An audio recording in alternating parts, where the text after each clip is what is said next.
குடியரசு தலைவர் உரையுடன் துவங்க இருக்கின்ற நிதிநிலை அறிக்கை கூட்டத்தினுடைய நிகழ்வு நாளை முதல் தொடங்க இருக்கிறது.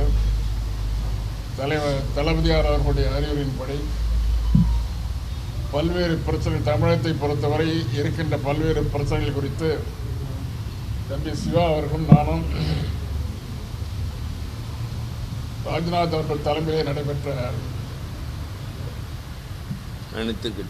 அனைத்து கட்சி தலைவர்களுடைய கூட்டத்தில் கருத்துக்களை எடுத்து சொல்லியிருக்கிறோம். ரொம்ப முக்கியமான மேட்ரு தமிழ்நாடு சட்டமன்றம் துவங்கினது தெரியும், நீங்களாம் வந்திருப்பீங்க, அதில் பார்த்துருப்பீங்க. வாடிக்கையாக நடைபெறுகின்ற தமிழ்நாடு சட்டமன்றத்தில் தொடர்ந்து ஆண்டினுடைய முதல் கூட்டம் ஆரம்பிக்கிறதுக்கு முன்னாலேயே கவர்னர் உரையாற்றுவார். கவர்னர் உரை என்பது அவர் தயாரிக்கிற உரை அல்ல. கவர்னர் உரை என்பது அரசாங்கம் தயாரித்து வழங்கப்படுகின்ற உரை. அது அப்படியே வர்பாட்டம் எந்த ஒரு சொல்லு கூட பிறழாமல் அப்படியே படிக்கணும். இதுதான் முறை. காலங்காலமாக இருந்து வாடிக்கையாக இருந்து வந்த அந்த முறையை தவிர்த்து கவர்னர் வந்தவுடன் ஜனகணமன பாடணும் அப்படின்னு சொன்னார். ஜனகணமன பாடங்கிறது நமக்குலாம் தெரியும். இது நாட்டுப்பண் வாசிக்கிறது கடைசியில் நிகழ்வினுடைய கடைசி இறுதி கட்டத்தில் வாசிப்பாங்க. அதுக்கு முன்னால் தமிழ்நாட்டினுடைய பழக்கம் என்னன்னு கேட்டால், தமிழ்நாடு சட்டமன்றத்தில் முதல்ல தமிழ்தாய் வாழ்த்து முதல்ல அதை வாசிப்பாங்க. தமிழ்தாய் வாழ்த்து முடிஞ்ச உடனே அவரை பேச ஆரம்பிக்கணும். கவர்னர் பேச முடிஞ்ச உடனே கடைசியில் முடிகிறதுல நிகழ்வு முடிகிறப்போ ஜனகணமன போடுவாங்க. ஆனால் இவர் தொடர்ந்து 2 முறை, போன தடவை வந்தார், இந்த முறை வந்தார். இந்த முறை வந்தபோது கூட ஜனகணமன போடுங்க சொன்னாங்க. அது தவிர்க்கப்பட்டது.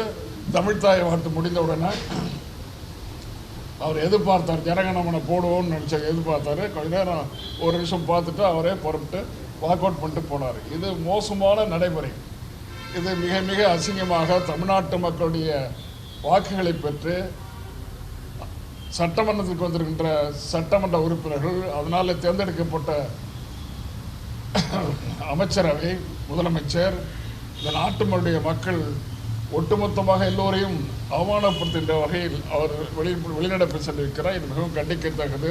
இதை பற்றி பேசணும். அரசியல் சட்டத்துக்கு முரணானது. ஆக இது மிகவும் கண்டிக்கத்தகுந்த ஒன்று என்று நம்முடைய தம்பி சிவா அவர்களோடு கலந்து கொண்டது நிகழ்ச்சியிலே முதலிலே அதுதான் எடுத்து சொன்னோம்.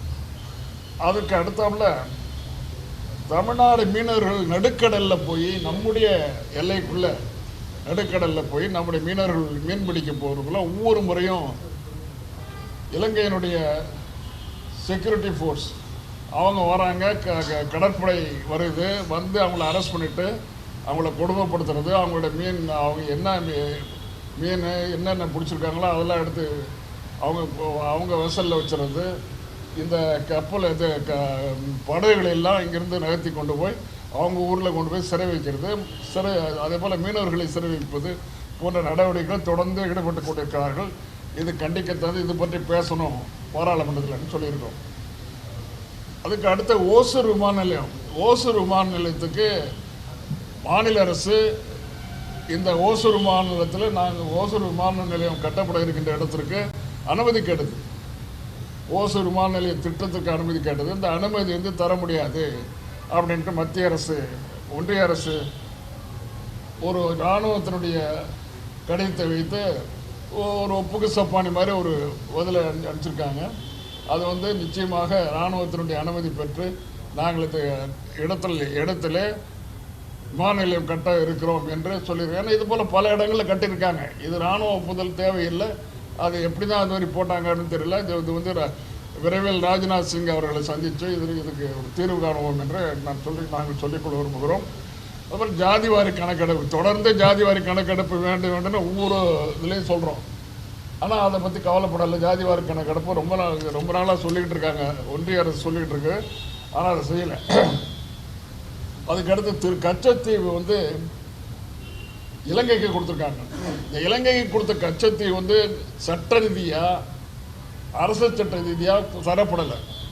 2 எக்ஸிக்யூட்டிவ் 2 நிர்வாகிகள் அரசாங்கத்தினுடைய ஒன்றிய அரசாங்கத்தினுடைய நிர்வாகி ஒருத்தரும் அதே போல் ஸ்ரீலங்காவினுடைய நிர்வாகி 2 பேரும் கையெழுத்து போட்டு அக்ரிமெண்ட்டில் அதை கொடுத்துருக்காங்க, கச்சத்தை வழங்கியிருக்காங்க. இது நடைமுறை சாத்தியம் இல்லாது, தவறு செஞ்சது தவறு என்பது மட்டுமல்ல, இது திரும்ப பெறணும். அப்பயே தமிழ்நாடு சட்டசபையில் எதிர்த்து தீர்மானம் போட்டிருக்கோம். தமிழ்நாடு சட்டசபையில் எதிர்த்து தீர்மானம் போட்டிருக்கோம்.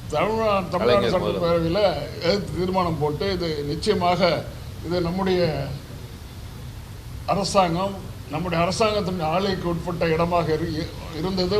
பல வரலாற்று உண்மைகள்லாம் இருக்குது. ராமநாதபுரம் ராஜாவுக்கு சொந்தமான இடம் அது. இதெல்லாம் வரலாற்று சொந்தங்களெல்லாம் எடுத்து சொல்லி நீதிமன்றத்தில் வழக்கு தொடரணும். இல்லைன்னா அரசாங்கம் ஈடுபட்டு 2 அரசாங்கம் ஈடுபட்டு இது சுமூகமாக தீர்த்து வைக்கிறோங்கிறது நாங்கள் பேச இருக்கிறோம். அப்புறம் 50% வரி உயர்வை அமெரிக்கா விதித்துள்ளது. 50 அங்கேருந்து போகிற எக்ஸ்போர்ட்டுக்கு போய் அங்கே வந்து இருக்கிற இறக்குமதி ஆகிற பொருட்களுக்கெல்லாம் 50% வரி விதிச்சு. இந்த வரி விதிப்பு மிக அக்கிரமமானது. இதை உடனடியாக திரும்ப பெற வேண்டும் என்று அமெரிக்க அரசோடு பேசி தீர்வு காண வேண்டும் என்பதும் எங்கள் வைத்த கோரிக்கைகளை ஒன்று. மதுரை கோவை மெட்ரோ திட்டங்களுக்கு அனுமதி வேண்டும். என்ன காரணம் சொல்கிறாங்கன்னா, ஒன்றிய அரசு 20 லட்சம் குறைவாக இருக்கின்ற மதுரைக்கோ கோவைக்கோ நான் கொடுக்க முடியாது, அனுமதி கிடையாது அப்படின்னு பிளண்ட்டாக அனுப்பிச்சிருக்காங்க. இந்த 20 லட்சங்கிறது எங்கேருந்து கண்டுபிடிச்சா 2011 சென்சஸ். அந்த சென்சஸில் இருந்த மக்கள் தொகை 23 வருஷம் ஆச்சு, கிட்டத்தட்ட 13 வருஷம் ஆச்சு. 13-14 வருஷம் ஆன பிறகு அந்த மக்கள் தொகை அப்போ இருந்ததை விட இன்க்ரீஸ் ஆகிருக்கு. அது யாருமே சயின்டிஃபிக் அப்ரோச்சோ கிடையாது, விஞ்ஞான ரீதியாக அதை சிந்திக்காமல் அதை அப்படியே ரிஜெக்ட் பண்ணிட்டாங்க. இது தப்பு. இதே போல் பல இடங்களில் வந்து மதுரை கோவை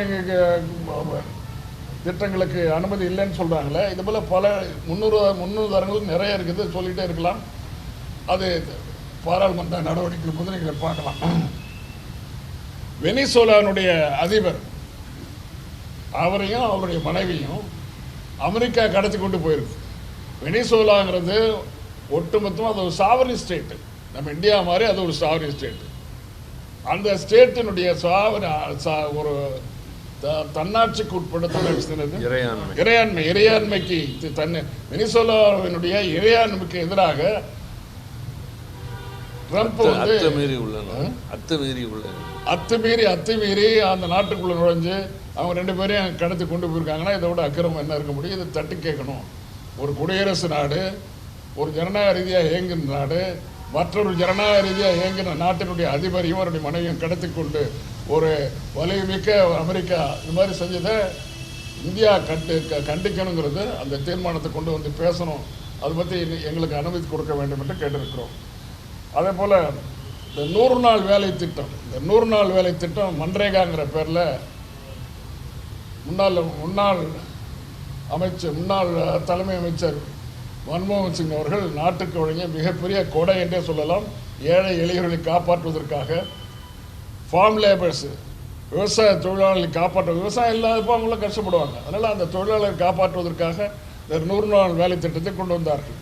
கொண்டு வந்து மிகச்சிறப்பாக போய் கொண்டு வந்த நேரத்தில் அவர் திடீரென்னு வேறொரு பேரில் நம்முடைய வாயில் நுழையாத ஒரு பேரில் கொண்டு வந்திருக்காங்க.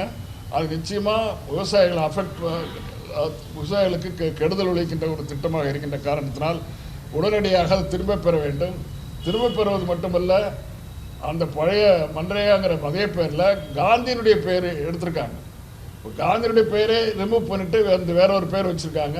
அதனால் காந்திக்கே இந்த நாட்டில் இடம் இல்லை, அவங்க அந்த ஒரு திட்டத்தில் போடுறதுக்கு அனுமதி இல்லைன்னு சொன்னால் இதை விட என்ன கொடுமை இருக்க முடியும் என்பதெல்லாம் கேள்வி கேட்டு இந்த இதெல்லாம் ஸ்டேட் ஷேர் 40%. அதை மட்டும் இல்லை, ஸ்டேட்டு வந்து 60% ஒன்றிய அமைப்பு கொடுக்கணும், ஒன்றிய அரசு கொடுக்கணும். 40% மாநில சர்க்கார் கொடுக்கணும்னா மாநிலத்தில் இருக்கிற முன்னாலே நிதிச்சுமை அதிகமாக இருக்குது. அதை இப்போ இன்னும் அதிகமாக 40% கொடுக்க வேண்டும் என்று சட்டத்தில் இடம் வச்சாச்சு. ஸோ அந்த சட்டத்தை திரும்பி பெற வேண்டும் என்பது எங்களுடைய கோரிக்கைகள் ஒன்று. அதுதான் அடுத்தது ஒன்று 10வது திட்டம், இந்த சமக்ரா திட்டம்.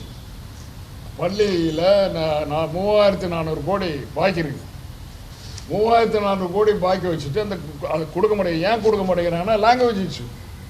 ஹிந்தி பேசினாதான், ஹிந்தி பாடமொழியானதான், சமஸ்கிருதம் பாடமொழியானதான் நீங்கள் இந்த 3400 கோடியே கேட்க முடியும், நாங்கள் கொடுப்போம், இல்லைன்னா கொடுக்க மாட்டோங்கிறாங்க. ஸோ எந்த வகையில் நியாயம்? ஒட்டுமொத்தமாக அரசு சட்டத்துக்கு எதிராக இந்த அரசாங்கம் நடந்து கொண்டிருக்கிறது. இது பழிவாங்குகின்ற நோக்கத்தோடு இது நடந்து கொண்டிருக்கிறது. இதை பற்றி இப்போ மாநிலங்களவையிலும் நம்ம லோக்சபாவிலும் பேசணும்னு சொல்லியிருக்கோம். ஆளுநர் வந்து தொடர்ந்து 3வது முறையாக 4வது முறையாக இந்த மாதிரி வெளிநடப்பு பண்றாரு. ஏற்கனவே கடந்த முறை நாடாளுமன்றத்தில் நடந்து கொண்டதை நாடாளுமன்றத்தில் எழுப்புனீங்க, அப்பவும் உரிய பதிலை எடுக்க விடாமல் பேச அனுமதிக்க முடியாதுன்னு மறுத்தாங்க. இதே போல் கவர்னரை பற்றி பேசக்கூடாதுன்னு இருந்தால் கூட அதை பற்றி நாங்கள் பேசுவோம், தொடர்ந்து பேசுவோம். இந்த பிரச்சனைக்கு ஒரு தீர்வு காணுவோங்கிறது அரசியல் சட்டத்தை திருத்த சொல்லு.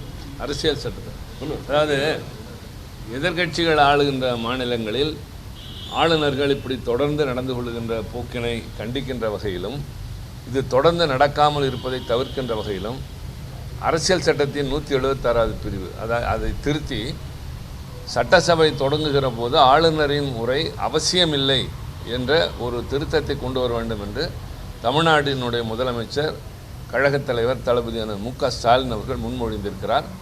அதை வலியுறுத்தி அந்த அடிப்படையில் ஆளுநர் என்பவருடைய பொறுப்பே தேவையில்லை என்பது ஒரு புறம் இருந்தாலும், அந்த பொறுப்பு நீடிக்கின்ற வரை அவர்களுடைய உரையின் மூலமாகத்தான் சட்டப்பேரவை ஒரு ஆண்டின் தொடக்கத்தில் தொடங்க வேண்டும் என்கிற மரபு தேவையில்லை என்ற ஒரு திருத்தத்தை அரசியல் சட்டத்தில் கொண்டு வர வேண்டும் என்ற தலைவருடைய அந்த வலியுறுத்தலை நாங்கள் முன்மொழிவோம்.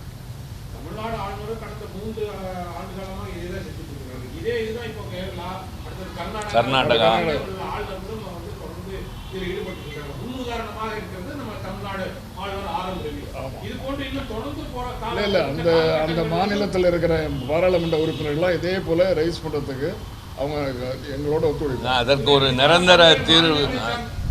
ஒரு நிரந்தர தீர்வு காணதான் அரசியல் சட்டத்தில் அந்த வரம்பு இருக்கிறது.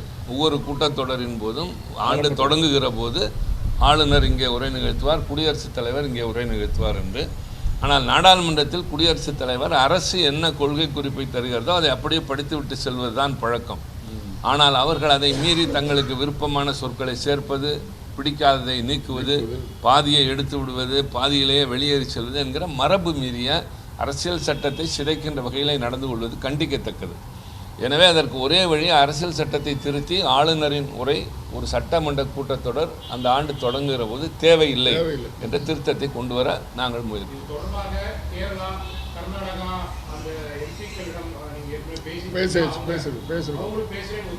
ஆமாம், பேசியாச்சே, ஒத்துக்கிறாங்க. நாங்கள் முன்மொழிவோம், எங்களோடு சேர்ந்து அவர்களும் எதிர்கட்சிகள் எல்லோரும் ஒன்று சேர்கிறார்கள். முதல்ல அந்தந்த சபையினுடைய தலைவர்கள் இதை அனுமதி பேசுறதுக்கு. இதெல்லாம் நம்ம பேச வேண்டிய நேரத்தில் எந்த முறையில் பேசணுமோ பேசுவோம்.